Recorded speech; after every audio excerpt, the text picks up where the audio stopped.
Hello guys, വാട്ടൈ ഈറ്റിൻ്റെ കണ്ടിട്ടില്ലേ? ഇത് വാട്ടൈ കുക്കിനിടെയാണ്. ആദ്യം തന്നെ നമ്മൾ രാവിലെ എണീച്ച് ചായ ഉണ്ടാക്കി.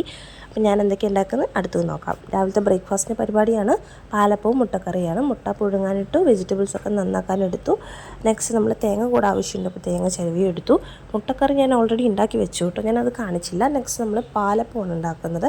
പാലപ്പം നിറബറയുടെ ഇൻസ്റ്റൻറ്റ് പൊടി യൂസ് ചെയ്തിട്ടാണ് ഉണ്ടാക്കുന്നത്. ഞാൻ ഫസ്റ്റ് ടൈം ആണ് ഇതൊക്കെ ഉണ്ടാക്കി ട്രൈ ചെയ്യുന്നത്. അപ്പോൾ അതും നല്ലപോലെ തന്നെ വന്നു. ഓക്കെ, എല്ലാം സക്സസ് ആയി. അപ്പോൾ നമ്മൾ യൂട്യൂബ് പേജിൽ കുക്ക് വിത്ത് തനു അവരുടെ മുട്ടക്കറിയാണ് നമ്മൾ ഉണ്ടാക്കിയത്. അടിപൊളിയായിരുന്നു കേട്ടോ റെസിപ്പി. അത് കഴിഞ്ഞ് നമ്മൾ ചെറിയ മക്കൾക്കുള്ള കോറക്കൂളാണ് ഉണ്ടാക്കുന്നത്. ഞങ്ങൾ കൂളെന്നാണ് പറയുക കേട്ടോ, കുറുക്കെന്നും പറയാറുണ്ട്. അത് കഴിഞ്ഞ് ഉച്ചത്തെ പരിപാടി ലൈറ്റായിട്ട് കഞ്ഞിയും പയറും, അതിൻ്റെ കൂടെ അച്ചാറായിട്ട് വെളുത്തുള്ളി അച്ചാറും മാങ്ങ അച്ചാറും ആയിരുന്നു ഉണ്ടായിരുന്നത്. ഉച്ചത്തെ പരിപാടി ലൈറ്റാക്കി കേട്ടോ. നെക്സ്റ്റ് ഡിന്നറിനായിട്ട് നമ്മൾ രാവിലത്തെ മുട്ടക്കറിയും പാലപ്പമായിരുന്നു. പിന്നെ അതിൻ്റെ കൂടെ ഒരു ഓംപ്ലേറ്റ് കൂടെ എടുത്തിട്ടുണ്ടായിരുന്നു. അപ്പോൾ നമ്മുടെ വീഡിയോ ഇഷ്ടമായാൽ ലൈക്ക് ചെയ്യുക, അതുപോലെ തന്നെ കമൻറ്റ് ചെയ്യുക, സബ്സ്ക്രൈബ് ചെയ്യുക. ബൈ.